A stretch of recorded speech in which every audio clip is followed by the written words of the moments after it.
আমি সংক্ষিপ্ত বক্তব্য দেবো, যেহেতু সময় পার হয়ে যাচ্ছে।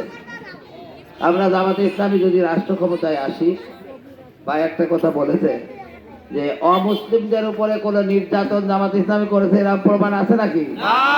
আমি বলবো, যদি ইসলাম ক্ষমতায় আসে, সকল ধর্মের মানুষ তার জায়গায় থেকে তার ধর্মের স্বাধীনতা দিয়ে তারা ধর্ম পালন করবে, ইসলামের স্বীকৃতি দেয়। আল্লাহ রাসূল বলেছেন যে তোমার কোনো অমুসলিম প্রতিবেশী যদি কষ্ট পায়, আমি মুহাম্মদ কিয়ামতের কাঠগড়ায় তোমার বিরুদ্ধে আল্লাহর কাছে সাক্ষী দেব। আমরা কি আল্লাহর কাছে সাক্ষী এরকম দুঃখে চাই নাকি? তাই জন্য আমরা চাই এই সমাজের সকল শ্রেণী পেশার মানুষ, কে হিন্দু, কে মুসলমান, কে সংখ্যা গরিষ্ঠ আর কে সংখ্যালঘু, এইটা আমরা উচ্ছেদ করবো ইনশাআল্লাহ। আমরা সবাই বাংলাদেশি। একটা দেশকে উন্নত দেশ বানাতে হলে যেমন একজন হিন্দুর প্রয়োজন, তেমন একজন মুসলিমের প্রয়োজন, তেমন জেলে তাতে কৃষক সবার প্রয়োজন। এজন্য আমাদের সবাইকে মিলেমিশে কাজ করার জন্য একটা দেশ। আমরা যদি জামাত ইসলামী যদি রাষ্ট্র ক্ষমতায় আসি, হিন্দু মুসলিম সবাইকে দিয়ে আমরা বাংলাদেশকে একটা সম্প্রীতির বাংলাদেশ বানাবো ইনশাল্লাহ। আমাদেরকে বলা হয় যে আমরা রাষ্ট্র ক্ষমতায় গেলে মেয়েদের ঘরে আটকাই দেবো। জামাতে ইসলামী মেয়েদের সব চাইতে সম্মান দেয়, ইসলামী মেয়েদের সব চাইতে ইজ্জত দান করে। আমার আমির বলেছে যে যদি আমরা ক্ষমতায় আসি, মেয়েদের 8 ঘন্টা কাজ থেকে কমিয়ে 5 ঘন্টা কাজ করা হবে, কিন্তু বেতন পুরাই দিতে হবে। কারণ একজন মা পারে একজন আদর্শ সন্তানের জন্ম দিতে। একজন আদর্শ সন্তান যদি হয়, সেই সন্তানটা আদর্শ মানুষ হয়।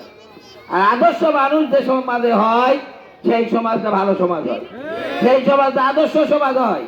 একটা দেশকে উন্নতির শিখরে নিয়ে যেতে হলে আদর্শ চরিত্রবান মানুষের খুব প্রয়োজন। এজন্য একজন মাই পারে একজন আদর্শ মানুষ বানাতে।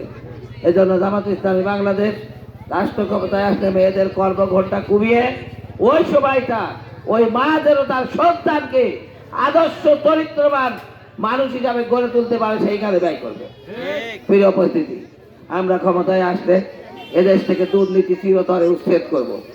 দুর্নীতি যে দেশে থাকে না, সে দেশে অনেক টাকা সেভ হয়। সেই টাকা দিয়ে যুবকদের কর্মের ব্যবস্থা করা যায়। যুবকরা আজকে নেশাগ্রস্ত, যুবকরা আজকে চাঁদাবাজিতে জড়িত। এই সকল হাত থেকে বাঁচাতে হলে যুবকদের হাতে কাজ তুলে দিতে হবে। আমরা ক্ষমতায় আসলে যুবকদের হাতে কাজ তুলে দেবো ইনশাল্লাহ।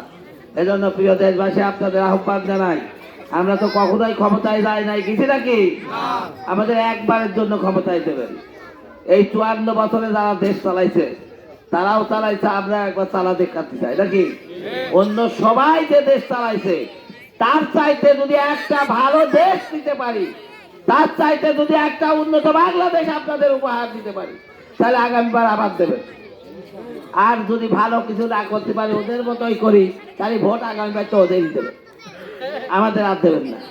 আমরা আপনাদের কাছে বলবো, একটা বারের জন্য জামাতে ইসলামীর দাঁড়িপাল্লায় ভোট দেন, আমরা আপনাদের একটা কল্যাণ রাষ্ট্র উপহার দেব।